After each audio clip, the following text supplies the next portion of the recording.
இன்றே டவுன்லோட் செய்து உங்கள் ஃபேவரட் ஷோக்களை என்ஜாய் பண்ணுங்க.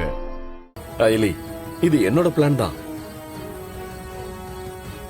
மோனிகா அங்க ஸ்டேஜுக்கு வந்து அப்படி சொல்ற வரைக்கும் எனக்கும் அப்படி ஒரு எண்ணமெல்லாம் கிடையாது.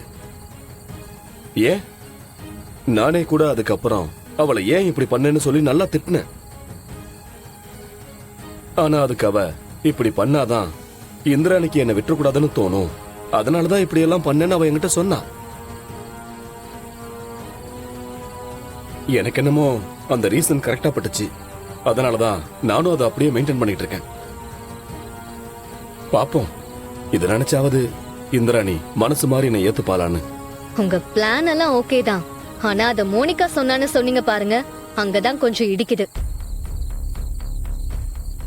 ஏன்னா அவதான் எப்ப பார்த்தாலும் அண்ணிய கார்னர் பண்ணி கவுக்கலான்னு பாத்துக்கிட்டே இருப்பா. அவ எப்படி உங்களுக்கு நல்லது நினைப்பா?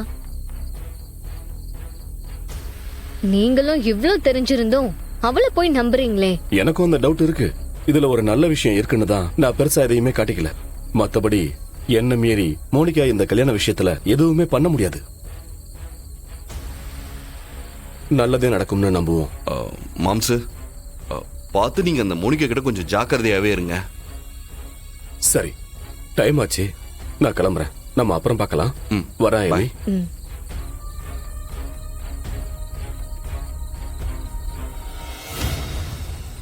இவரும் அண்ணியும் என்ன லவ் பண்ணிட்டு தான் இருக்காங்க. அண்ணியும் மனசுக்குள்ள இவரை தான் நினைச்சிட்டு இருக்காங்க. இவங்க ரெண்டு பேரும் கூடிய சீக்கிரமே சேர்றதுக்கு நிறையவே சான்சஸ் இருக்கு. ஆனா அந்த மோனிகா தான் இடையில வந்து ஏதேதோ பிரச்சனை பண்ணிட்டு இருக்கா. அவளை மட்டும் எதுவும் பண்ண முடியாம தடுத்துட்டோம்னா, அது மட்டும் நடந்தா மத்த எல்லாமே நல்லதாவே நடக்கும்.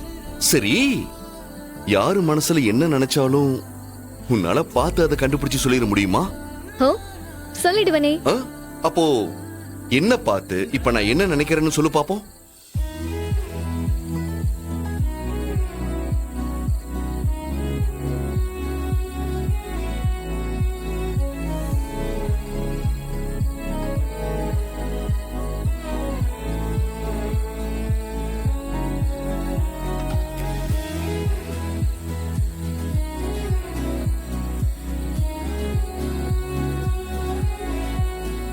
என்னாச்சு? நான் என்ன நினைக்கிறேன்னு கண்டுபிடிச்சிட்டியா?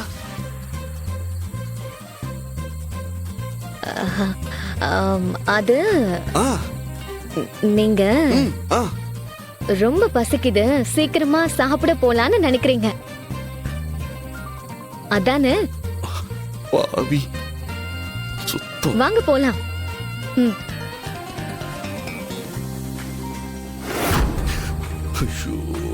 மத்த எல்லாரு விஷயத்திலும் தெளிவா இருக்கா, ஆனா என் விஷயத்துல மட்டும் இப்படி குழப்பிட்டு போயிடுறா.